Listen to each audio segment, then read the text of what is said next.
पंजाब कांग्रेस में एक दिन पहले तूफान मचाने वाले सिद्धू ने अचानक खामोशी ओढ़ ली। वहीं दिल्ली में कांग्रेस आलाकमान ने इस मसले पर लंबा मंथन किया।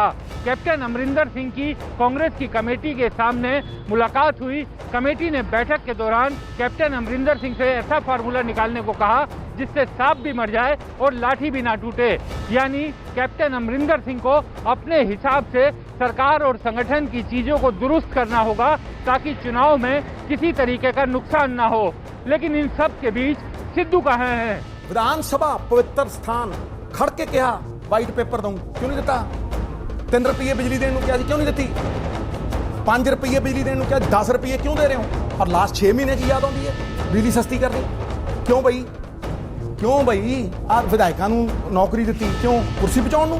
कांग्रेस के बागी नेता नवजोत सिंह सिद्धू के इन बयानों ने कांग्रेस में खलबली मचा दी है। लेकिन सिद्धू के लिए अफसोस की बात यह है कि मुख्यमंत्री अमरिंदर सिंह पर इन आरोपों का कोई असर नहीं पड़ा है। इसका सबूत है कांग्रेस कमेटी की मीटिंग में कैप्टन की पेशी। सूत्रों के हवाले से खबर है कि कांग्रेस पैनल ने पेशी के दौरान कैप्टन से कहा है कि वो नाराज विधायकों के अधूरे कार्य जल्द पूरा करें। कमेटी ने यह भी कहा कि चुनाव से पहले विधायकों को खुश रखना जरूरी है। नाराज नेताओं को मनाने के लिए कैप्टन खुद प्रयास करेंगे। इसके अलावा गुरु ग्रंथ साहिब की बेअदबी और ड्रग्स मामले में कार्रवाई पर तेजी लाने पर भी कैप्टन ने सहमति जताई है। कमेटी ने कहा है कि चुनाव से पहले तक सारी गुटबाजी खत्म करना जरूरी है। साथ ही कैप्टन ने कमेटी से कहा है कि वो सस्ती बिजली समेत जनहित के ज्यादातर वादे जल्द ही पूरे करेंगे। कैप्टन अमरिंदर सिंह जी कमेटी के सामने आए और उन्होंने वो जानकारियां दी और मुझे बेहद खुशी है उन जानकारियों का सीधा संबंध समाज के कमजोर तबके, दलितों, नौजवानों, किसानों और आम लोगों से। कैप्टन की पेशी के बाद कमेटी ने उन्हें आगे बढ़ने का ग्रीन सिग्नल दे दिया है। लेकिन इस बीच सिद्धू ने कांग्रेस पैनल और ज्वाइंट मीटिंग को लेकर एक और बागी ट्वीट कर दिया। उन्होंने लिखा, तीसरी बार फेक न्यूज। कांग्रेस पैनल या आला कमान के साथ मेरी ज्वाइंट मीटिंग ना तो पहले थी और ना अब है, लेकिन बार बार मीडिया के सामने सच बताने के बावजूद 22 जून को मेरी ज्वाइंट मीटिंग को लेकर झूठा प्रचार किया जा रहा है। वहीं कमेटी के साथ लंबी मुलाकात के दौरान कैप्टन अमरिंदर सिंह ने पूरे विवाद को सुलझाने का वायदा किया। कमेटी ने भी सिद्धू के मुकाबले कैप्टन अमरिंदर सिंह पर ज्यादा भरोसा जताया।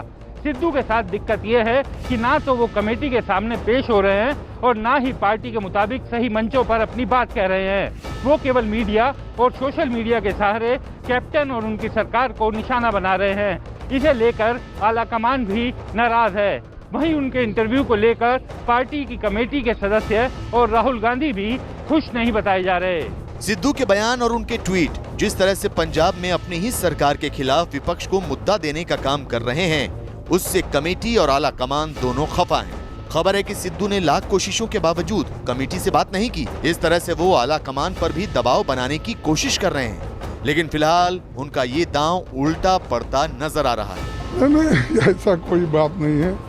देखो, इनके लिए इनको बुला के जो चर्चा करना थी, जो कुछ बचे कुछ विषय थे, उस पे इनको बात करने का हमने इच्छा जाहिर की, तो उस पे बात होगी। कैप्टन और सिद्धू के बीच जारी घमासान में कैप्टन अपना रुख और रणनीति कमेटी के सामने साफ कर चुके हैं। वहीं सिद्धू पर फाइनल बातचीत और फैसला दोनों बाकी हैं, क्योंकि आला कमान ये नहीं चाहता कि वो अपनी ही कमेटी को बाईपास करके सिद्धू से बात करें। सिद्धू और कैप्टन की इस आपसी खींचतान में पहला मोर्चा लगता है कैप्टन ने जीत लिया है। अब कमेटी ने उन्हें नाराज विधायकों और नेताओं को मनाने में जुटने को कहा है ताकि चुनाव में इसका कोई खामियाजा ना भुगतना पड़े। वहीं सिद्धू अब अकेले पड़े हुए दिखाई दे रहे हैं, क्योंकि उनका अंदाज बयां कमेटी और पार्टी आलाकमान को अखर रहा है। सिद्धू के साथ ये भी दिक्कत है कि वो जब सही मंचों पर अपनी बात नहीं कह रहे और कमेटी के सामने नहीं जा रहे, तो उनसे आखिर बात कौन करेगा? जाहिर है ऐसे में अब पार्टी ने कैप्टन को सियासी कमान सौंप दी है और सिद्धू पर सस्पेंस बना हुआ है।